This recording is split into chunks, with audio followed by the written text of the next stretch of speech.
What's up guys, C2113 here, and today we're going to be discussing why your new mechanical fuel pump might be making a ticking or tapping noise and what to look for to avoid this in the future.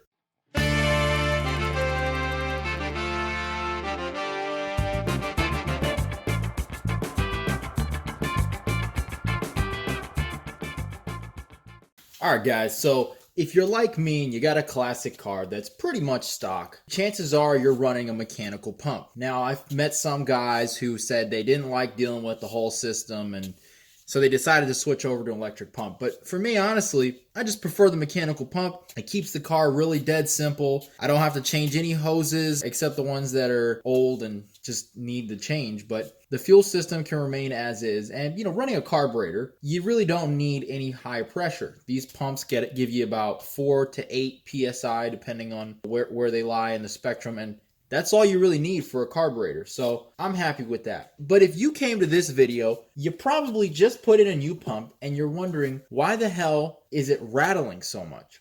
You put in the pump and suddenly you hear this horrible tapping or ticking noise and you can't figure it out. And if you're like me, you probably did this as either repair or preventative maintenance. Now, I do this as preventative maintenance because I've had one bad experience, and that's all it took for me to realize that these fuel pump diaphragms on these mechanical pumps just can't handle the ethanol in modern fuels. And so at the end of the day, to play it safe, I never let one of these go more than 2 years in my car. Usually it's about 1.5 years max. It's 20 bucks. I can get this at my local Pep Boys, which is probably not a luxury that all of you guys have. Some of you guys with more obscure or earlier engines might have trouble finding mechanical pumps. I think it's because this was also shared with the 351 Cleveland, and of course that was used through the mid-80s. And so there's a lot more vehicles that are going to have that pump. But anyway, let's talk about that rattling noise. Straight and simple, it has to do with the original pump construction and tolerances. Now, this is a Spectra pump, and this is the one that I pulled off my car. I put this on probably 1.5 years ago maybe, and I was doing some preventative maintenance, and I had picked up this Carter pump, which actually costs more. This Spectra here costs about $20 to $22 depending on where you buy it. The Carter right here, this costs about $33. And I'd heard some good things from some guys in the community. And so they had said, hey, check out the Carter pump. That's a better quality. And, in my head, I just said, they're just a stamped, crimped mechanical pump. They're pretty much all the same. I'm sure they even make them in the same factory. But clearly, there's a few differences here. And I can't say that they're all made in the exact same factory. But I can tell you that paying more is not always going to get you a better product. So as soon as I put the Carter pump on, I got this horrible tapping, ticking noise. Now, I don't want you to think it's like a rod knock level of tapping or knocking, but it was very noticeable, and it was noticeable on the fuel pump side of the engine. This happened as soon as I swapped it out. So I'm like, yeah, no, I don't think I spun a bearing since I last did the replacement. So, what's going on? And the worst part really is that it was the most noticeable at idle. So you would notice it if you were even inside the car at idle. You notice it at a stoplight, you notice it, just idling. It didn't affect anything. The car ran smooth, but it made the car sound terrible. It really did. And so what it comes down to is this fuel pump eccentric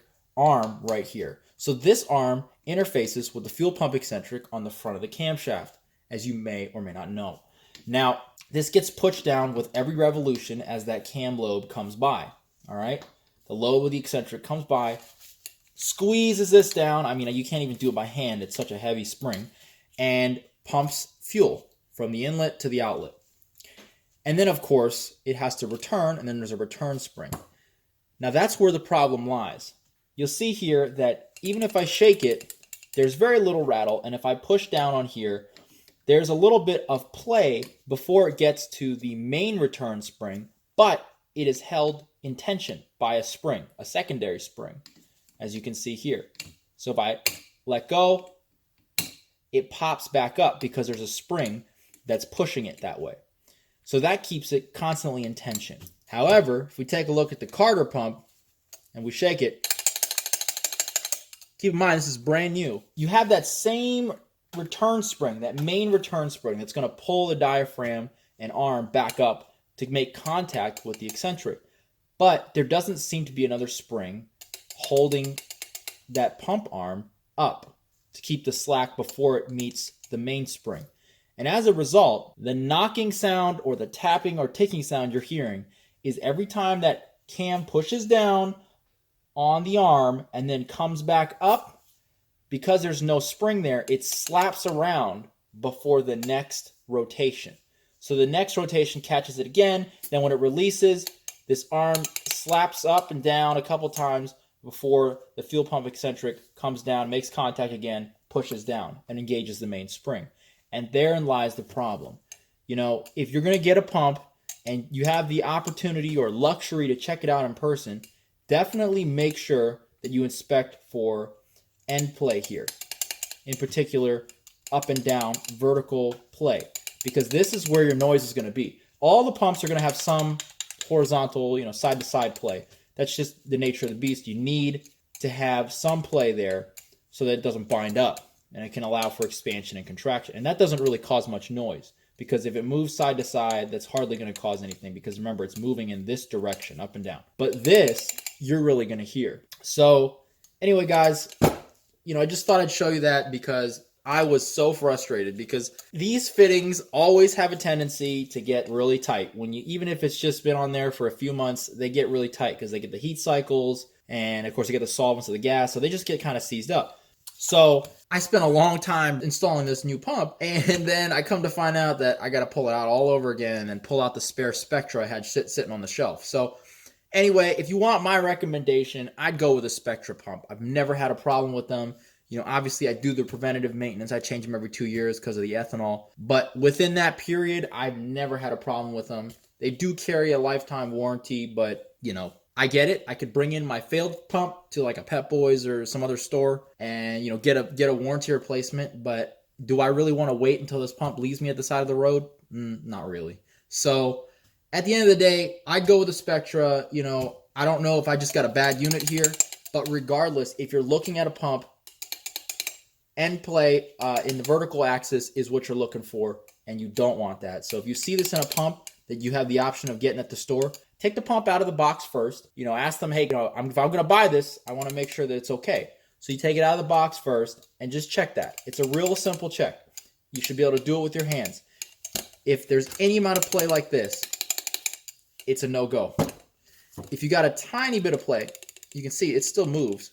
That's fine. That's within the acceptable range. And then if there's a bit of spring tension play, as you can see here, until it meets the main compression spring, right? The main return spring, that's okay too, because that spring is going to keep that in contact with the lobe on the eccentric, and it's not going to cause that horrible noise. So anyway, I hope that's been helpful, guys.